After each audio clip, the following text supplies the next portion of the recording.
Hello everyone, Dr. Todd Eglow here. I'll be your professor for the upcoming quarter.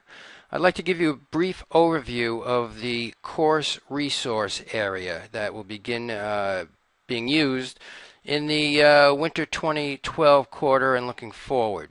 So basically you log into your Blackboard main area, click on courses, and you'll see a list of your courses. Yours will look different obviously. Come into the course, and on the left side panel you're going to see the menu bar. Now again, there's a separate intro here, just a quick overview. The faculty information gives you a little bit about me. Make sure you go over the course information items carefully. These are the guidelines for how this course will run, so pay careful attention to your syllabus, grading policies, course resource reading material, the discussion and essay folder link over here, and also how to properly post your web references and word count. So very important that you go over that. Back here on the left you have your course materials area. Make sure that each week you are coordinating the weekly announcement to-do items, to-do list, with the specific instructions listed in each week's course materials area. So you have to coordinate those two. And in the assignments area, you will have your areas for earning participation points or other assignments each week. All right, so starting in the winter 2012 quarter and looking forward, Berkeley is instituting this new online course resource area, which is going to be an interactive reading experience for you. So you click on the link here on the left, online course resource, and that will bring you to the second page, and you'll see the link for go to course load. Click on that. That will open up a new tab. Okay, so that will open up a new tab. Up top in your tabs you still have Blackboard, but the new tab will be your course resource, your course load area. Now your courses will look a little bit different, obviously, but let me give you a general overview of how I plan on using the course resource area in this course section. Now, there are different interactive features that can be used, so make sure that you review your specific guidelines for each separate course that you have. I'm just giving you the course guidelines of how I will use course resources here in my courses. Alright, so on the left side again you have a list of your course resources. Let's go in as an example to health and fitness. You'll see the reading materials and the author that we'll be using for the current quarter. Click on that link. Now, on the left, this is an in-depth ebook, an in-depth interactive reading source for you.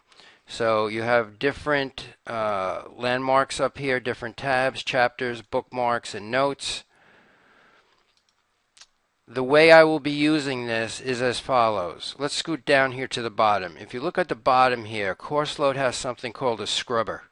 All right, and it allows you, the student, and myself actually, to easily scroll through or scrub through the entire textbook just by dragging this. So you see as I drag it, it's changing the page numbers to the specific page area that pops up.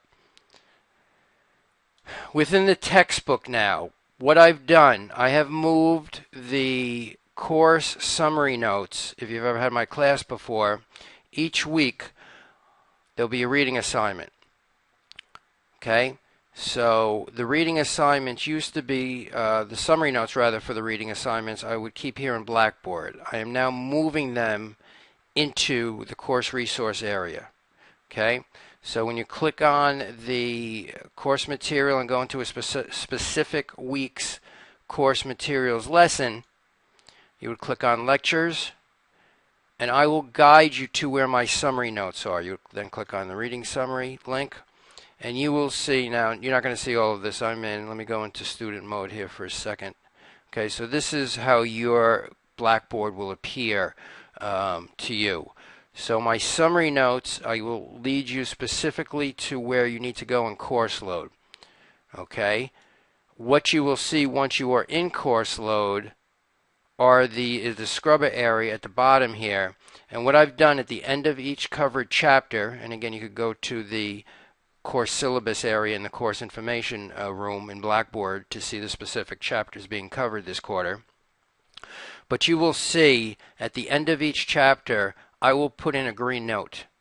And if I miss the coloring, please email me. I'm doing my best to keep the consistent look and feel within course load. So within course load, okay, at the end of, this is chapter 1, you'll see a green note, and you could go into it and you can read it. All right, you'll also see on the left here notes that I've placed on a specific page, just as a quick reference.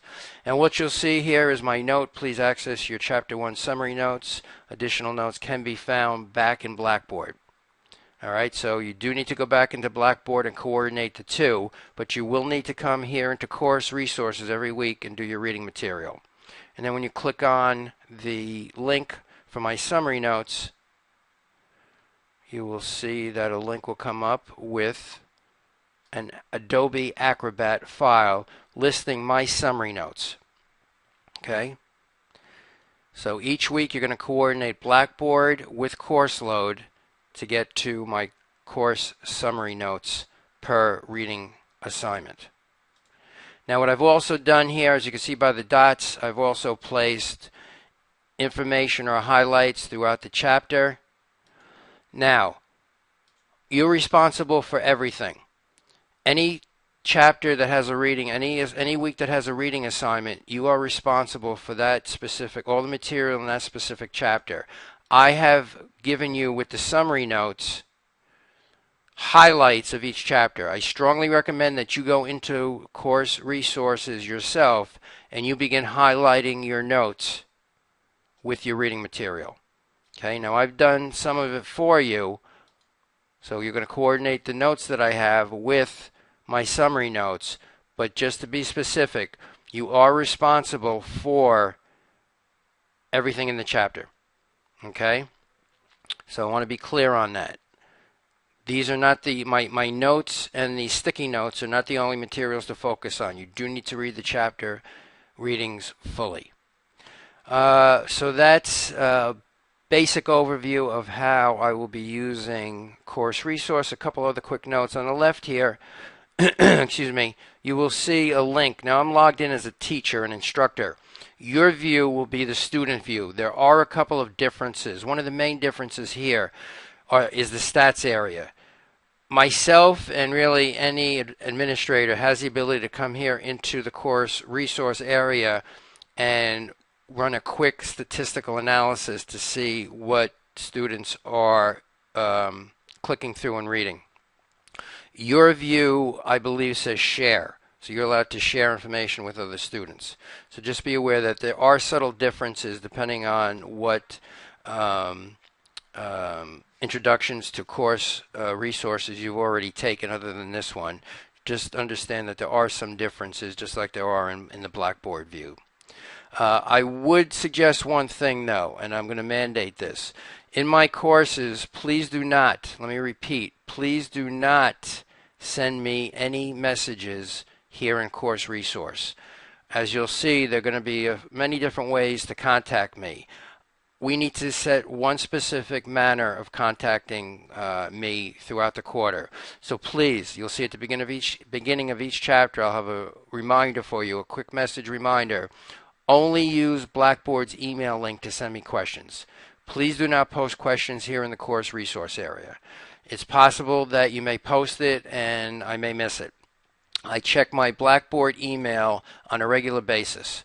Okay, so I haven't put it here yet, but on this left side, you'll see a link that says email. You can also get to your email by clicking in the Course Tools area and click Send Email. Okay, but once the quarter begins, you'll see a link that says email. All right, I hope that's self-explanatory. If not, again, send me an email here through Blackboard, and I'll get back to you usually within 24 hours to answer your questions. Okay, here's to all the best for a great upcoming quarter. Thank you.